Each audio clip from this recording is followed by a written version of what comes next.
سلام بنات، معكم نورا من يوميات نورا. نتمنى تكونوا بخير وعلى خير وانتم كتشاهدوا هذا الفيديو. اليوم فيديو جديد ووصفه جديده اللي غادي نحضروا فيها واحد ساندويشات اللي كيجيونا زوينين بزاف هكا كمقبلات في الطابله ديالنا في شهر رمضان.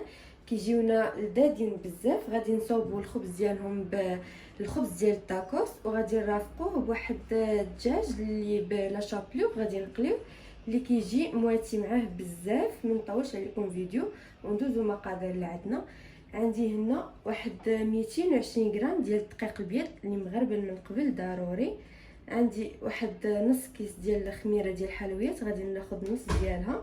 واحد 40 غرام ديال الزبده تكون يعني بحراره مطبخ، انا قسمتها هكا صغيره باش تسهل عليا الخدمه ديالها. واحد بيضه. عندي شويه ديال الخس يعني مغسول مزيان ومنشف، قطعته هكا. حيدت ليه هذاك القلب ديالو اللي كيكون الوسط، يعني نخليو ليه غير هاد الجنيبات ديالو. وعندي واحد مطيشه مقطعه على شكل طولي بحال هكا. عندي واحد كميه ديال السدر. بطبيعه الحال الكميه راه كترجع لكم نتوما البنات، يعني على حسب افراد العائله كما كنقول لكم.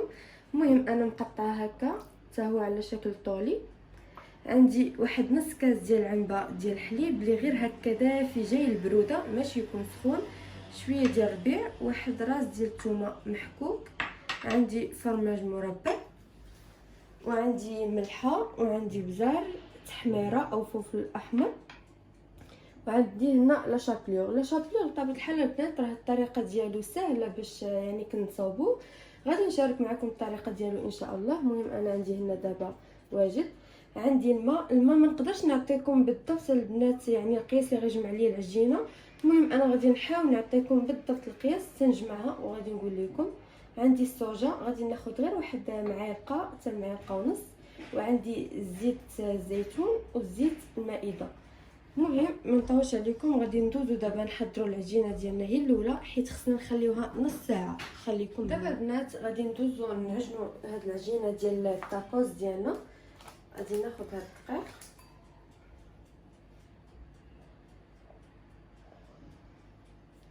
هكا.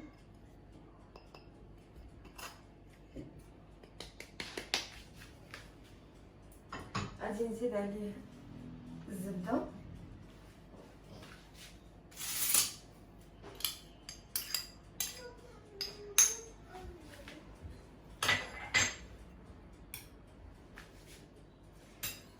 غنزيد عليه نص خميره ديال الحلوى.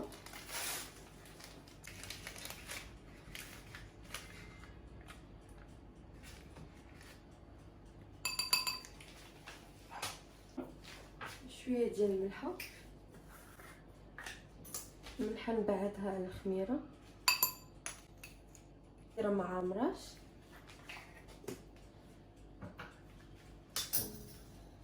واحد عاشق ديال زيت العود، عاشق كبيره ديال زيت العود.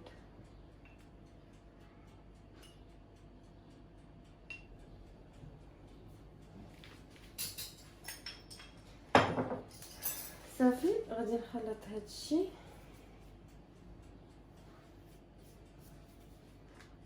بحال هكا. غنزيد عليهم هاد نص كاس ديال العنبه كما قلت لكم اللي جاي البروده، يعني ما يكونش بارد بزاف وما يكون سخون، يعني يكون جاي البروده. هاد الزبده راه كما شفتوا عندي راها يعني انا جابداها قبل. منشي نديروها البنات من الثلاجه نخدموا بها، لا ضروري انها تكون هكا مطلوقه. صافي غادي نزيد عليها هاد الحليب.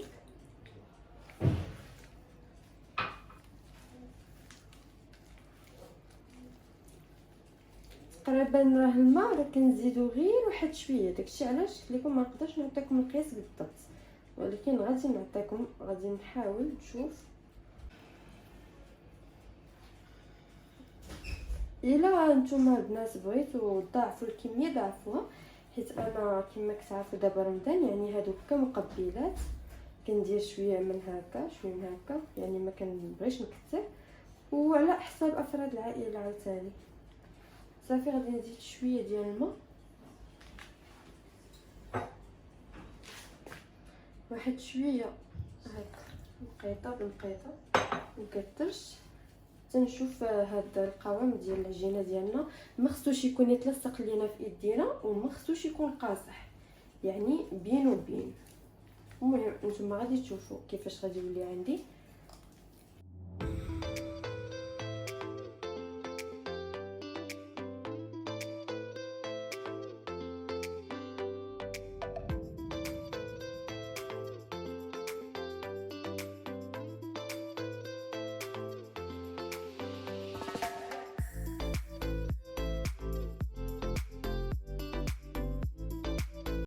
دابا البنات من بعد ما خلطت العجينه ديالنا بهذاك الحليب وزدت عليها واحد شويه ديال الماء ماشي بزاف، حطيتها هنا. يعني هنا غادي ندلكها مزيان، طبيعه الحال هنا راه نقي مزيان، غادي ندلكها مزيان. واخا تبان لكم في الاول هكا كتلصق، ولكن مع الدليك راه غادي تجمع لينا هكا. هانتوما غادي تشوفوا معايا المراحل. ندلك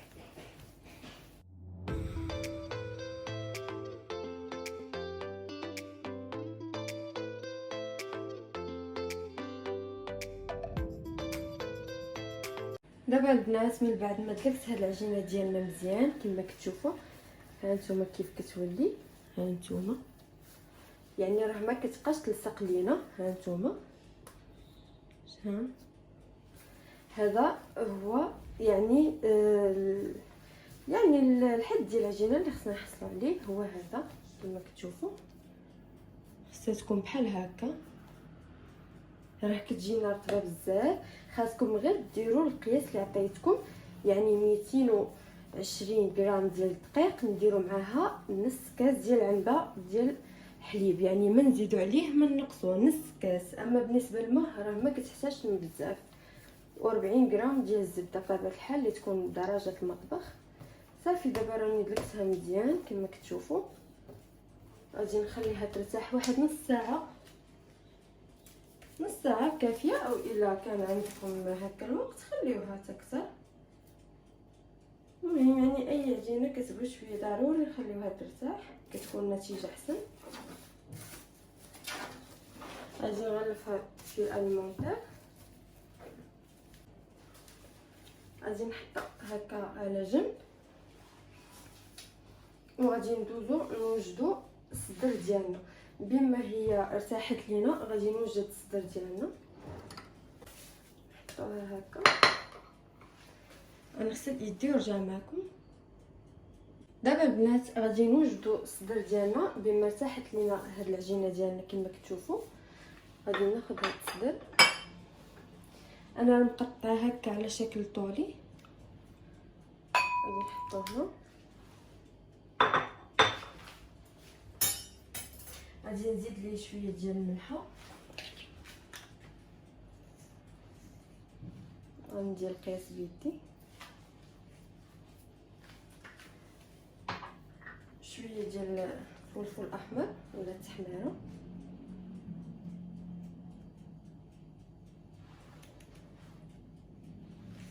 وشويه ديال البزار. اللي كيبغي الماكله ناقصه بطبيعه الحال ينقص الملح. هاد الثومه وربيع بحال هكا.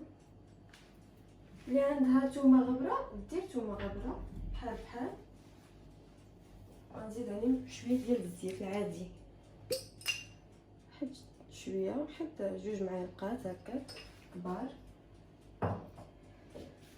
صافي غادي نخلط كلشي مزيان ونخليها نخليهم يترقدوا واحد نص ساعه ساعه. اللي عندها الوقت خليه هكا يترقد، راه كتكون النتيجه احسن.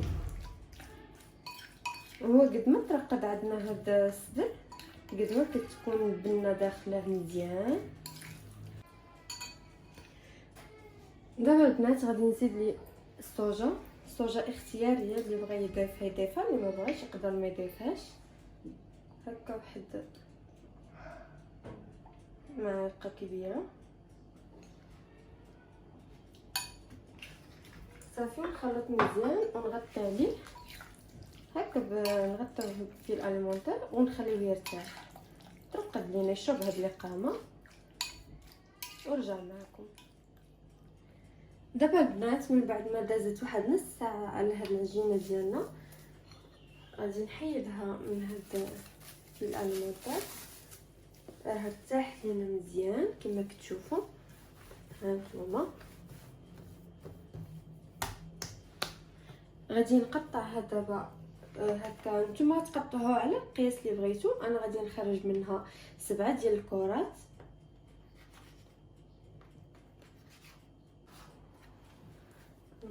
صافي غادي نشكلها هكا كره.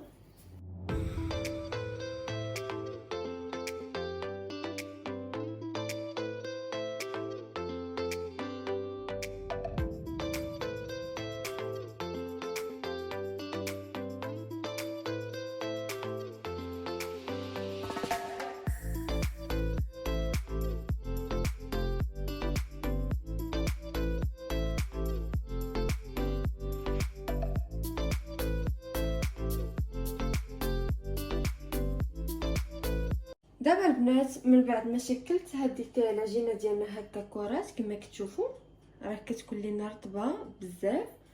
دابا غادي ناخذ هكا رش واحد شويه ديال الدقيق باش نسرح به هاد العجينه. غادي نحتاجو هاد المدلك.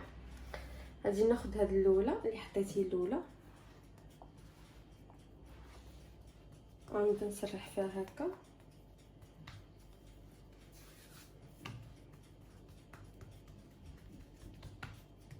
صافي غنبدا نسرح دابا بالمدلك،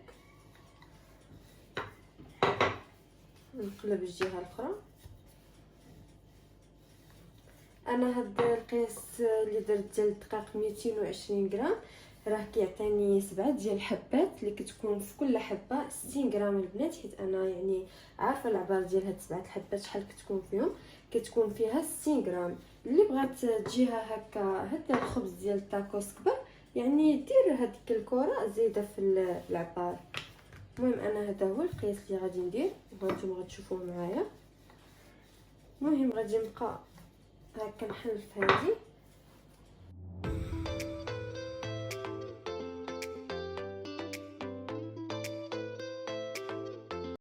دابا البنات من بعد ما قرصت هاد الكره ديالنا كما كتشوفوا، صافي غادي نرش عليها الدقيق هكا باش ما تلصقش لينا. نجيب هذه صافي غادي نرش لنا شويه ديال الدقيق وغادي نحطها بحال هكا. واللي قرصتها البنات غادي نرش عليها شويه ديال الدقيق من الفوق، وغادي نزيد عاوتاني نحط عليها هذه وحده اخرى، وغادي نبقاو مستمرين بنفس الطريقه. ها نتوما معايا.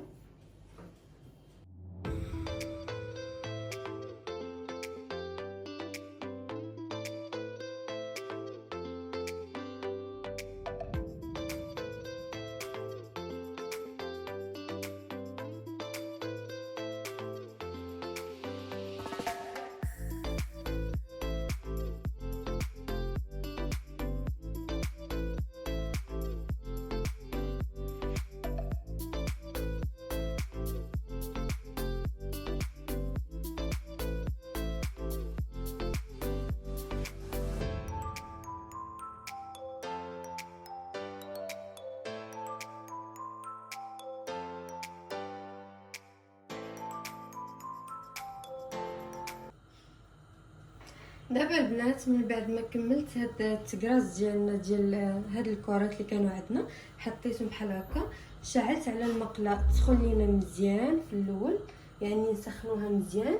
ولكن ملي غادي نبداو نخبزوا فيها نقص البوطه عاوتاني تكون خفيفه.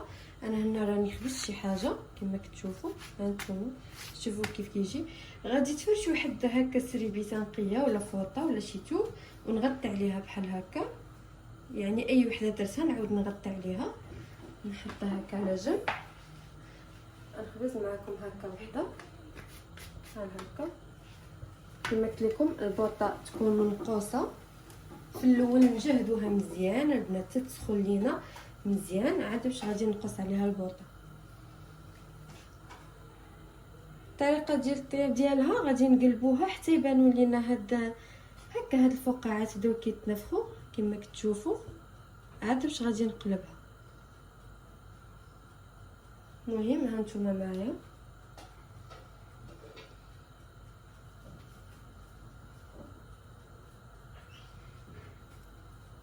هانتوما كيف كتشوفوا. دابا غادي نقلبها بحال هكا، نهبط هادو.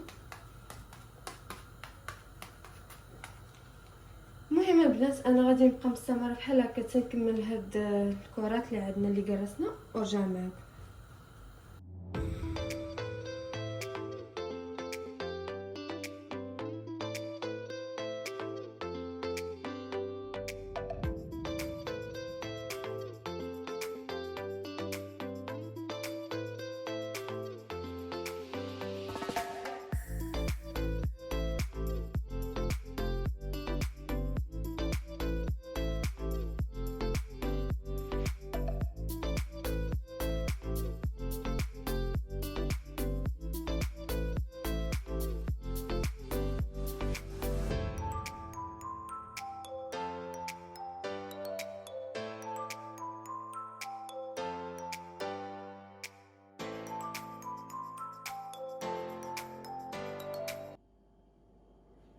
دابا البنات من بعد ما كملنا الخبيز ديالنا ديال هاد الخبز ديال الطاكوس كما كتشوفوا هانتوما، راه انا كملته.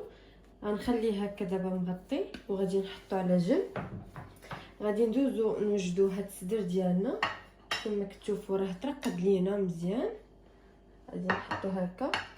عندي هنا لا شابلور كما قلت لكم. الطريقه ديالو راه سهله البنات، غير هكا هذاك البقايا ديال الخبز ولا اللي كان عندنا كنشدوه بحال هكا، كنطحنوه كندخلو الفران يتحمر وكنخليه نخدم به، ولا كتقدروا ديروه حتى في المجمد راه كيبقى لينا مزيان. هانتوما ان شاء الله غنشارك معكم الطريقه ديالو راه سهله. صافي عندي هنا واحد شويه ديال الدقيق وعندي هنا البيض. هنا انا عندي بيضه غادي نزيد واحده اخرى. غادي نهرسها هنا.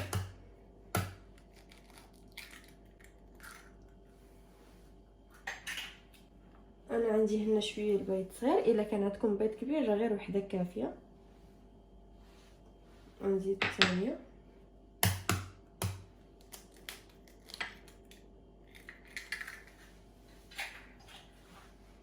نزيدها هنا.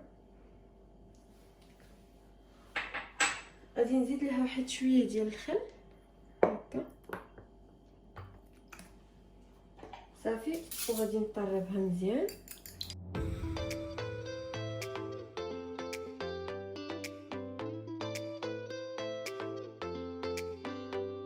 التوابل باش يجينا هاد الصدر ديالنا يعني بنين. شويه ديال الملح، شويه ديال البزار او الفلفل الاسود هكا، وشويه ديال التحميره او فلفل احمر بحال هكا. صافي غادي نخلطهم مزيان.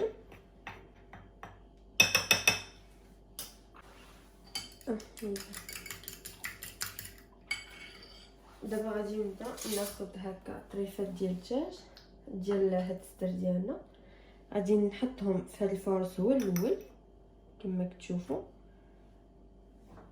هكا. يعني نتاكدوا ان الفرص غطى لينا كاع هاد البلايص، يتغطى لينا كامل بحال هكا. وغادي نحطها في البيض، ندوزها في البيض هكا، نقلبها وغادي ندوزها عاوتاني في لاشابلور.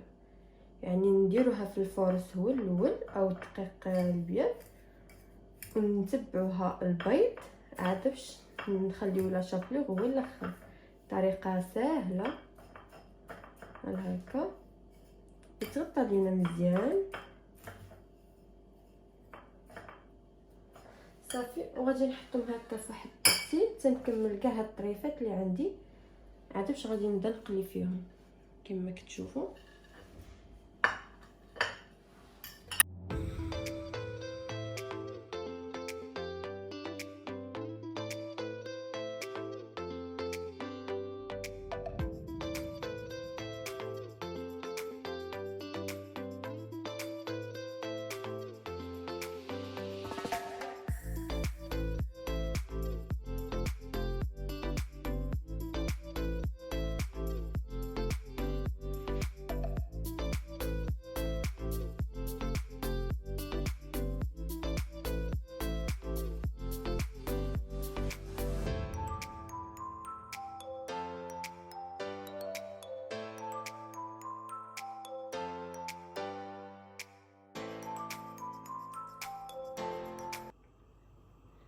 دابا البنات من بعد ما كملنا الكميه اللي عندنا غادي ندوزو نقليوها. ان راني شعلت على المقله ديال الزيت عندي راه سخن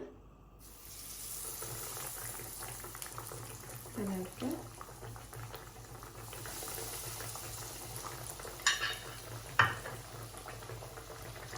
راه ما كياخذش لينا الوقت بزاف حيت اصلا حنا دايرين هاد الطريفات ديال الصدر يعني رقاق كما كتشوفوا، يعني ما غاديش ياخذوا ليا الوقت.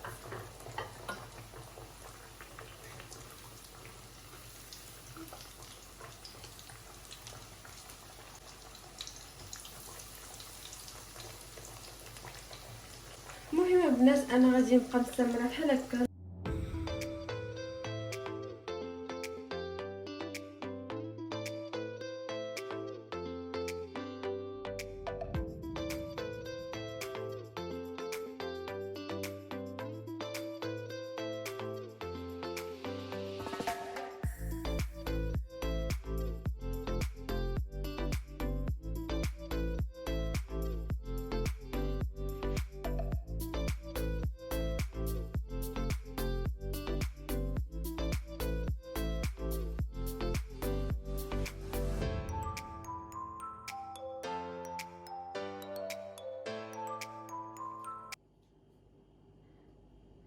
دابا البنات من بعد ما تقلى لينا هاد الصدر ديالنا كيف كتشوفوا هانتوما، غادي ندوز دابا ناخذ هكا واحد القطعه او قراده،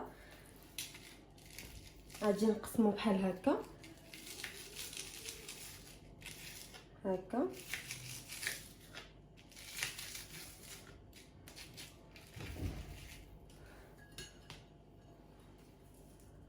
راه كيجينا مقرمش كما قلت لكم، هانتوما شوفوا كيف كيجي، وكيجينا لذيذ بزاف بزاف بحال هكا. او نتوما تقدروا تخليوه بحال هكا على حسب الذوق، يعني ما كاين حتى شي مشكل.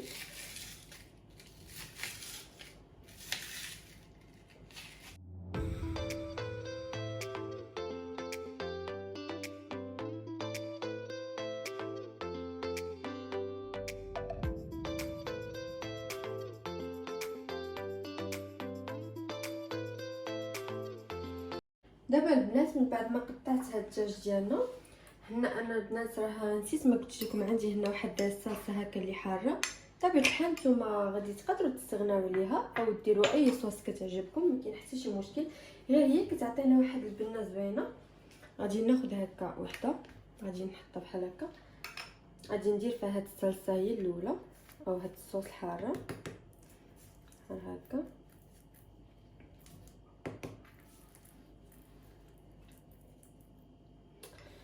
غادي نجيب هاد الفرماج مرطب، اي فرماج عندكم بغيتو ديرو، غادي نحطها بحال هكا. غادي نزيد عليها هكا طريفات ديال هاد الصدر،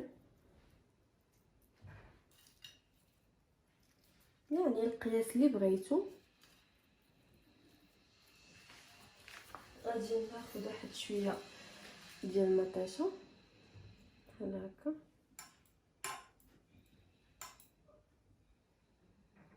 واحد شويه ديال الخس اللي بطبيعه الحال راه ناشف مزيان، ما خاصش يبقى لينا فيه الماء. صافي انا ما غاديش نسدو هكا من الجناب، غادي غير نلويه كما غادي تشوفوا معايا بحال هكا هكا، وغادي نحطهم هكا على جنب. غادي نزيد معكم واحده اخرى، غادي ندير شويه ديال الصوص اللي كتعطينا واحد المذاق رائع بزاف.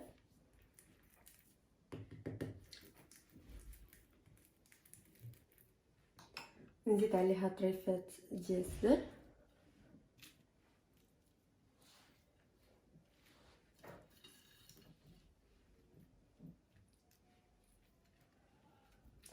نزيد عليهم واحد شويه ديال المطيشه. بالنسبه لشي حاجه انا غادي ندير فيها الفرماج وشي حاجه ما غاديش ندير فيها.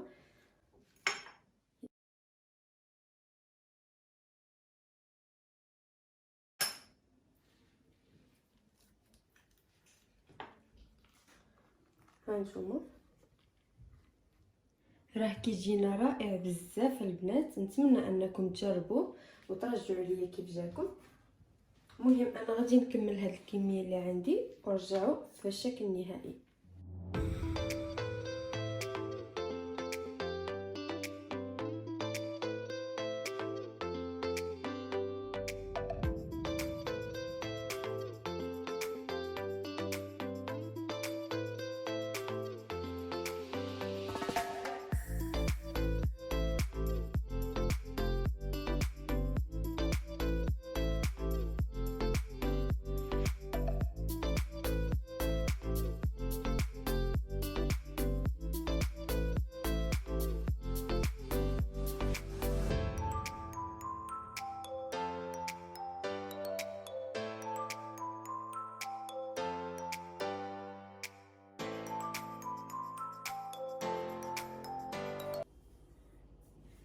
البنات هذا هو الشكل النهائي لهاد الساندويتش ديالنا او هاد الخبز ديال التاكوس اللي عمرناه.